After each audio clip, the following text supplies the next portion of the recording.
my name's Alicia, I'm Shaylee. and we're nursing students from Azusa Pacific University. Today we came here to talk to you about human papillomavirus, which is known as HPV. So before we get started with our presentation, we're actually going to hand out a quiz just to see what you know a little bit about HPV, and we'll go from there. Alright, so the quiz that she's handing out, it includes 8 questions. Nothing too serious. You'll definitely know all the answers by the end of this, but we just kind of want to see what you know beforehand. So the questions are, do you know what a sexually transmitted disease is? Do you know what HPV is? Do you know how HPV is transmitted? Have you ever heard or had a pap smear? What do you think a pap smear reveals?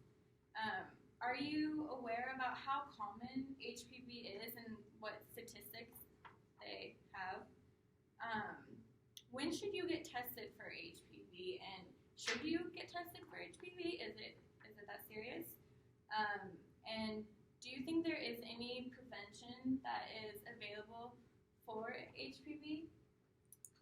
So after we finish our presentation, we're actually going to redistribute the quiz, and we're going to take it again, and we'll talk about the answers and see what you learned. Just to kind of assess how we did as well as the knowledge that you learned. Okay. So now we'll get started with our presentation. Okay, so first I'm going to talk a little bit about what HPV is. Human papillomavirus is abbreviated HPV, so when you hear me say HPV, it's because I don't want to say that long name. So HPV is a viral infection that is spread via skin-to-skin contact with an infected individual. So according to the Centers for Disease Control and Prevention, HPV is the most common sexually transmitted disease within the United States. There are currently more than 200 known types, which are also known as strains, of HPV.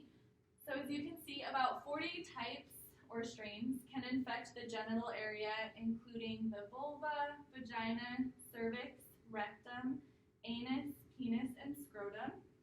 It's also important to note that it can also infect both the mouth and the throat.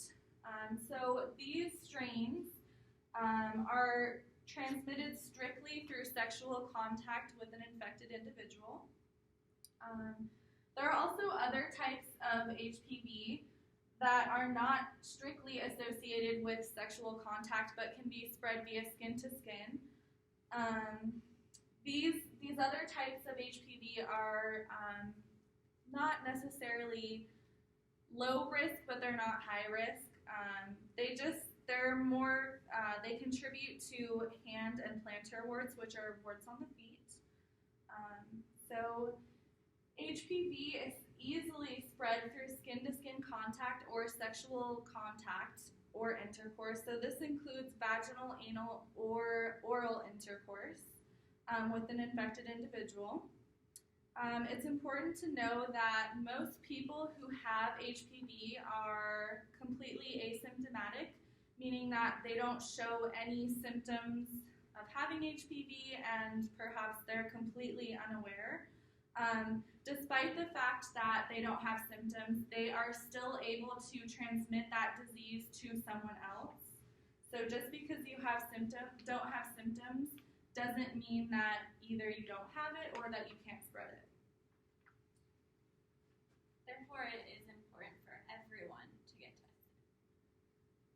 Okay, so this is just a cool little statistic I found. I mean, it's not really cool, but according to the Centers for Disease Control and Prevention, 80% of people who perform sexual intercourse will get HPV at some point within their lifetime. So it is a very common sexually transmitted disease. It is the most common, actually. Most HPV infections are not harmful and will resolve on their own without treatment, although certain types may lead to more serious consequences, and just because it has the potential to go away on its own doesn't mean that you should not go and seek out medical evaluation to make sure that this is not something that you have. not only for yourself but other people as well, because you can transmit the disease without having symptoms. So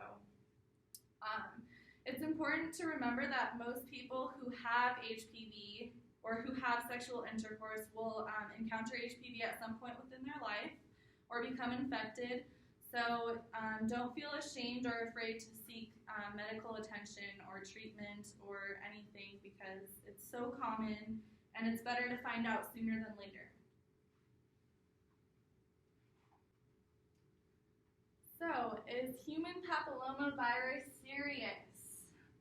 Not all types of HPV cause serious health problems, but that doesn't mean that it is not a serious diagnosis. So most of the time, HPV can actually go away on its own. You may just have it, not know you have it, not get tested for a period of time, and it will resolve, and you'll never know that you even had it. It is thought that the immune system actually fights off the human papillomavirus naturally. It's only when the virus stays within the body for extended lengths of time that more high-risk problems are associated with it, such as the development of various cancers. So, as I said, not all types can cause health problems necessarily. However, there are different risk categories associated with HPV. So there is high risk and low risk. The HPV types 16 and 18 are considered high risk and are most contributable to cervical cancer. So it is known that those two strains actually contribute to about 70% of cervical cancer cases and diagnoses. Other high-risk HPV viruses include strains 31, 33, 45, 52, 58, and a few others. So there are quite a few within the high-risk category. There's also a low-risk category, which I have included on here, type 6 and 11, which most often cause genital warts. The low-risk strains are accountable for about 90% of genital wart cases, which rarely develop into cancer, however, have the potential to develop into cancer. These growths, the warts, can look like bumps. Sometimes they're shaped like a cauliflower, and they can show up weeks or even months, potentially years after you have sex with an infected partner. So just because you don't have symptoms, once again, doesn't mean not to get tested. So an important thing is that almost all cervical cancer cases are caused by HPV. Some cancers of the vulva, vagina, penis, anus, and oropharynx, which is the back of the throat, including the base of the tongue and the tonsils, can actually get infected, which is very interesting. Those are also common cancers caused by HPV. Research is still currently being done to understand how and to what extent HPV actually causes these cancers. So that's important to note.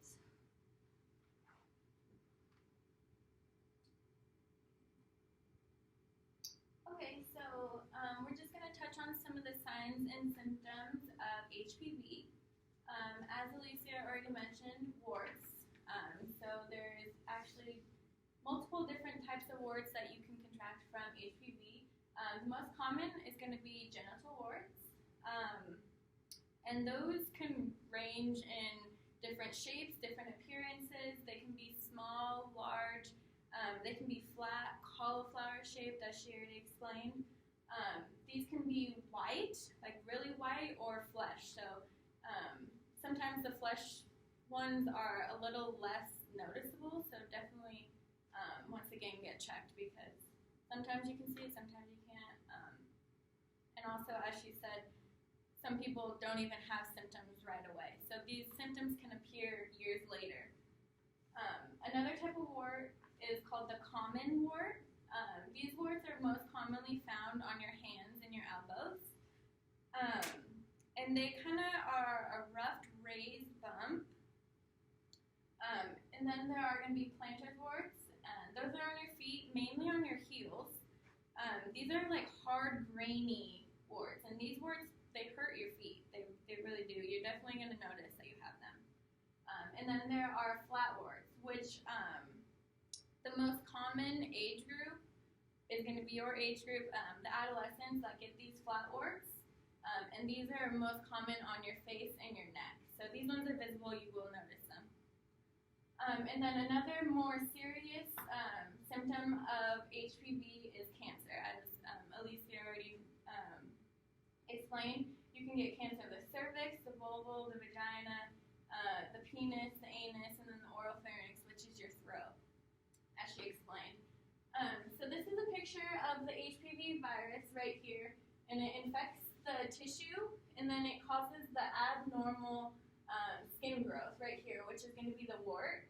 And as you guys know, or may not know, cancer is caused from abnormal cells, so that's how it can turn into serious cancer.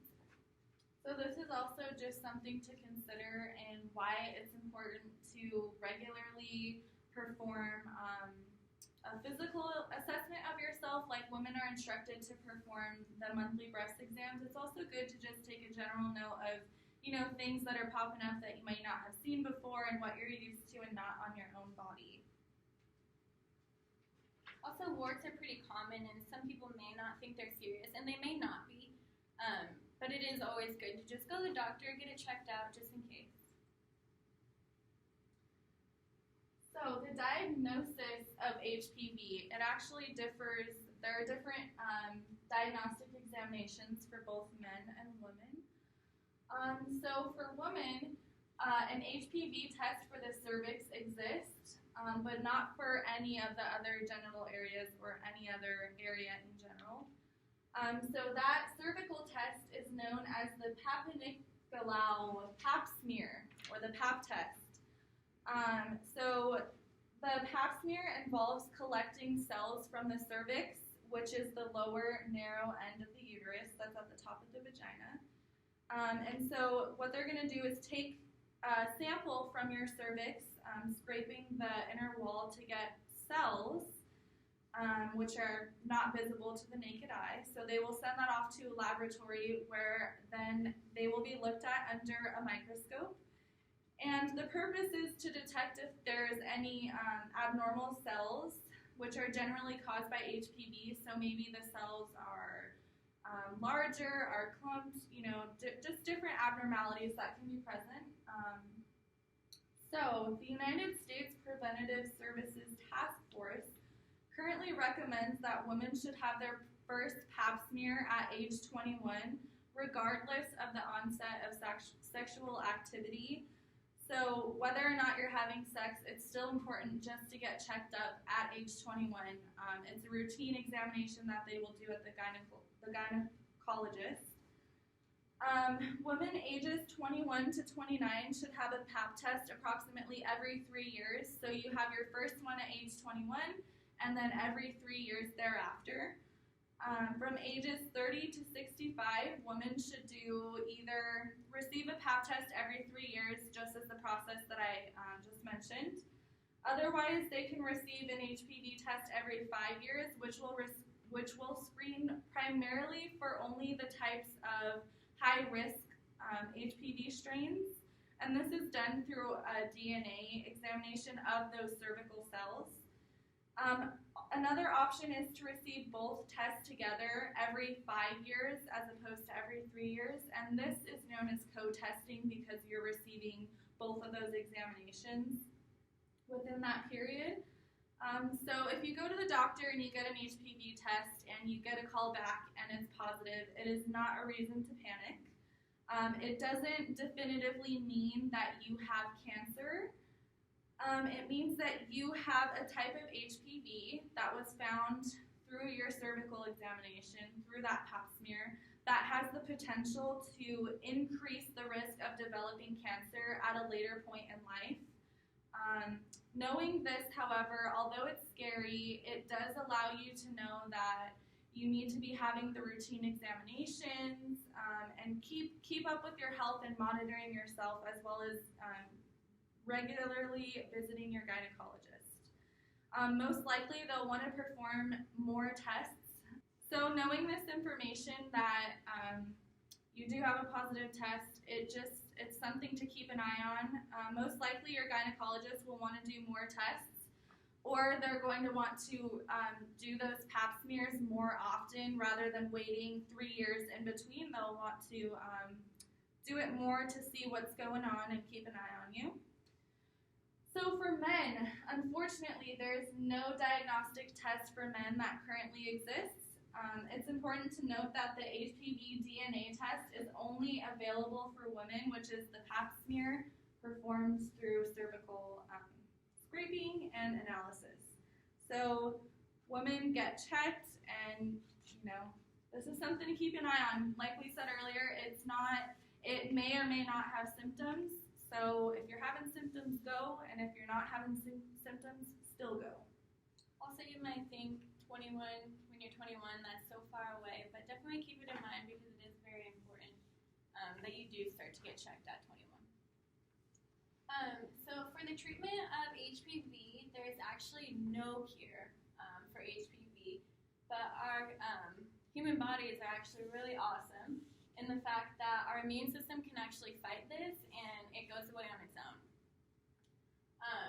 If it does not go away on its own, the goal is to try to just relieve the symptoms of HPV and the warts.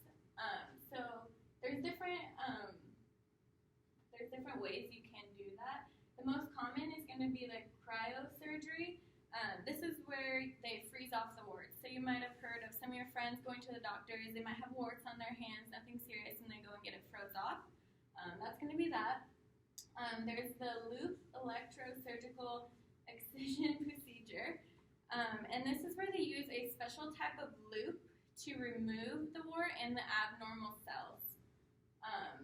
So it's a little bit more invasive.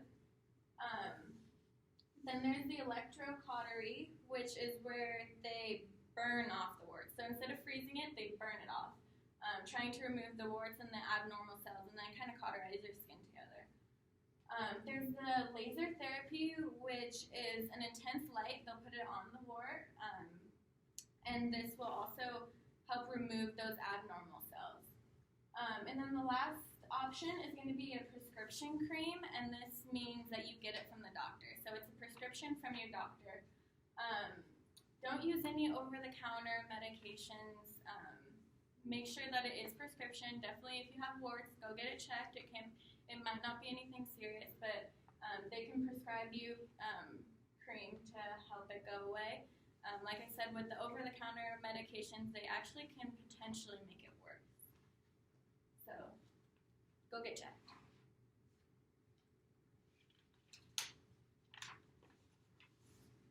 Okay, so now we're going to talk about some of the prevention measures to the human papillomavirus, and the most dominant prevention measure there is just abstinence. That means avoiding all sexual contact, and when I say all sexual contact, I mean vaginal, anal, oral, any type of sexual contact can actually make you. And this also includes touching, as we said earlier. It is spread through skin-to-skin contact, so even touching the genital areas can contribute to this. If you are, in fact, sexually active, first, go get checked. Have your partner get checked. And also wear condoms. Take this prevention serious, and when using the condom, use it correctly. Make sure that you know how to use it, apply it, and it's going to be consistent during the entire time of intercourse. So it doesn't fall off. If it does, go get checked. Anyways, go get checked. And then this is what we're pushing for the most right now. It's going to be the HPV vaccination. This can just help protect against the many over 40 types of HPV strands that there are. This vaccination can potentially protect you against cervical cancer, any cancer, genital warts. So this vaccination is actually really common now, and it is very important that you look into it, especially at your age. Even just hearing about it is good, having some knowledge.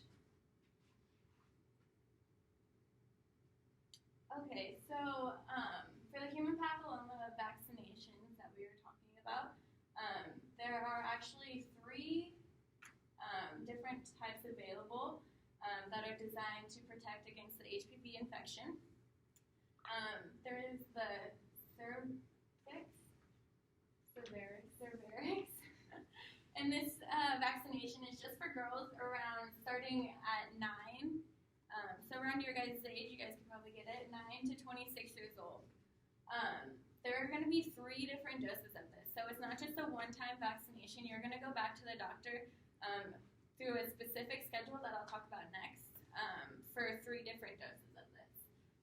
And this one can protect against 16 and 18, which are the types of HPV that will cause cancer. The high-risk strains. That very high risk, yeah. So then there are the Gardasil. This can be given to girls and boys. Same age difference from 9 to 26 years old. This as well is going to be 3 different doses. And this protects against a little bit more, protects against 16 and 18 like the prior one, which are the cancer causing, and then also protects against 6 and 11, which are the ones that cause warts. So it protects both against the high risk and the low risk. It's a really good So it's one. kind of a win-win. And then there's the Gardasil 9, which is also for girls and boys. Girls from 9 to 26 years old, and boys from about 9 to 15. So it's not as wide of a range as the first Gardasil. This as well is going to be 3 different doses. And this protects against a little bit more. Obviously 6 and 11, which are the warts. And then, as she said, the many other types, 16, 18, 31, 33, 45, 42, 48. And these The high-risk ones. These ones are the ones that cause cancer. So these are the ones that you do want to protect against.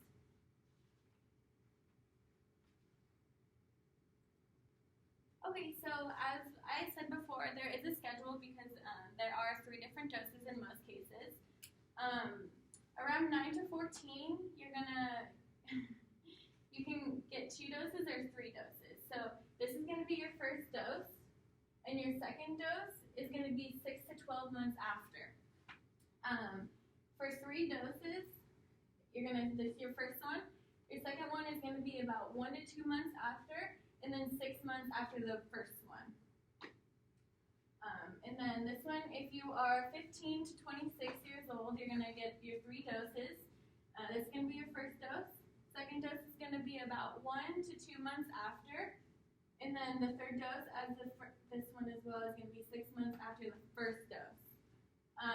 So this is just saying if your second dose were administered less than 5 months after you get the first dose, so that's going to be for the 2 doses right here. If your second dose is administered 5 months, not 6 to 12, 5 months after the first one, so that's going to be a little bit early, then they're going to require you to get a third dose. And this should be administered at least 12 weeks after the second dose and a minimum of 5 months after the first dose. So that can be a little bit confusing. So the third dose is going to be 12 weeks after the second dose. So it's going to be 12 weeks after the second dose, but no less than 5 months before the first dose. So I know that all of it might be a little confusing, but just go to the doctor, tell them that you want to receive the vaccination, and they'll be able to keep you on track with the schedule and scheduling your follow-up visits, and just make sure you attend those because you want to get, like Shaylee's saying, you want to make sure that you receive the vaccination according to schedule. So make sure you schedule the appointments and then you follow up and you keep those appointments and you keep going because you want to make sure you have the best protection that you can get through receiving this vaccine. Also, we did make this little flyer that we will be handing out to you guys. It's just about the main points that we touched on in our presentation, and it does have the schedule in it. So it has some good information in it, and it's something to look over, and it's just kind of like the topics what we just. But you can take it home, read it, show your parents, show them how important it is to get vaccinated at your guys' ages. and also just to be aware of what's around you and the different types of diseases that you may contract. So now that we have, this is actually the conclusion of our presentation. So now we're going to actually look over the quizzes again. We're going to redistribute a new one, and we're going to have you guys take that same quiz over again to see what you learned and how much more knowledgeable you are. So just to touch on these questions again, do you know what a sexually transmitted disease is? Do you know what HPV is? I would hope you do, because we just kind of taught you about it. Do you know how it's transmitted? Have you ever had a pap smear or heard of a pap smear? Now you've heard of it. So, what do you think a pap smear is going to reveal? Are you aware about the statistics and how common this disease is? When should you get tested, or should you get tested? And do you know if there is a prevention measure available to protect you against this disease? The answer is yes. Okay, so we'll give you guys a few minutes to just look over and take the quiz again, and then we will go over the answers and just kind of talk about it, see what we learned. Just go over some of the answers with you, just so that you have them with you, although you should know them because we just taught you. Do you know what a sexually transmitted disease is? Well, a sexually transmitted disease is an infection that is transmitted through sexual contact. And as I mentioned earlier, sexual contact, sexual intercourse is not just vaginally, it is anally, it is orally, it is touching. Anything that you think may be sexual contact probably is, and you can definitely get a sexually transmitted disease from that. So there actually are a bunch of different types of sexually transmitted diseases, which are STDs. I hope that you are aware of those. However, if you are not, do some research. We just decided to focus specifically on the sexually transmitted disease or infection known as human papillomavirus, just because of the prevalence and how common it is within the United States. And because you guys can also prevent this at your age, starting at your age, about 9 years old. So the second question, do you know what HPV is? I really hope so after this presentation because that was our entire purpose. So to answer that question, HPV is a viral infection that is spread via skin-to-skin contact for the low-risk strains, as well as sexual intercourse, which is more contributable to the high-risk strains and developing later symptoms, including cancer, which is very serious. It's important to get yourself checked out for HPV, although you might not think you have it, or maybe you do think you have it. Get checked and find out definitively and keep an eye on it because you want to monitor your health and your well-being, and you're also potentially able to affect other people around you, so it is very important to get checked. Very important. Okay, number 3 is, do you know how HPV is transmitted?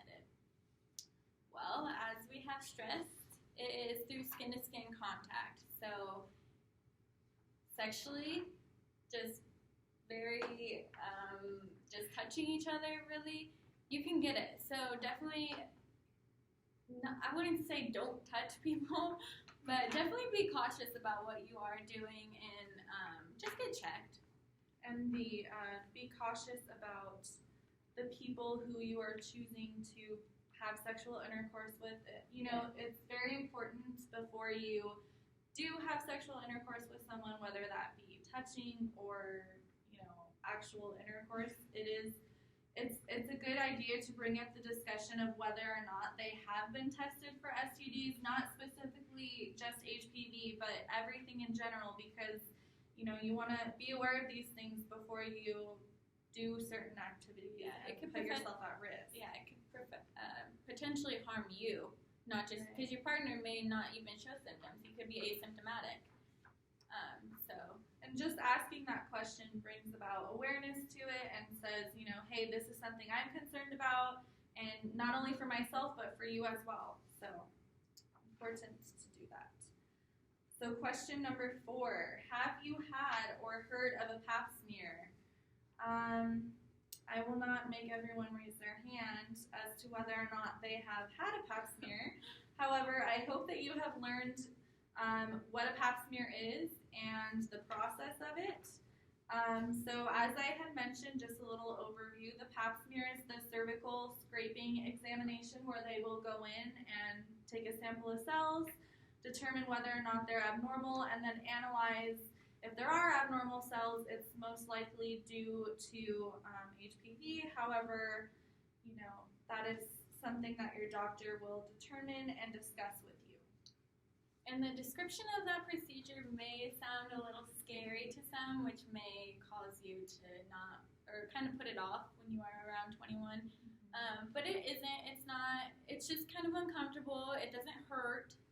So definitely don't be thrown off by the description of that. It's more important for your health to just get it checked, find out, as soon as possible instead of putting it off, because you don't want to have it turn into a more harsh consequence or, potentially infect other people that you are having intercourse with. So with that, it kind of goes with number 5. What do you think pap smears reveal? So pap smears, they don't necessarily reveal whether or not you have HPV. It reveals that the cells themselves have a strain of HPV that have the potential to later on cause cancer. It does not mean you have cancer. It doesn't mean, it's not a death sentence. It just means that you have some type of HPV strain that potentially, it could resolve on its own without treatment and could completely go away. However, you need to keep an eye on it. So essentially the pap smear is going to reveal whether or not you have cells that are identified with human papillomavirus. And so number 6, I will also talk about because this is one of my slides. So are you aware about how common this disease is, the prevalence or the statistic associated with it?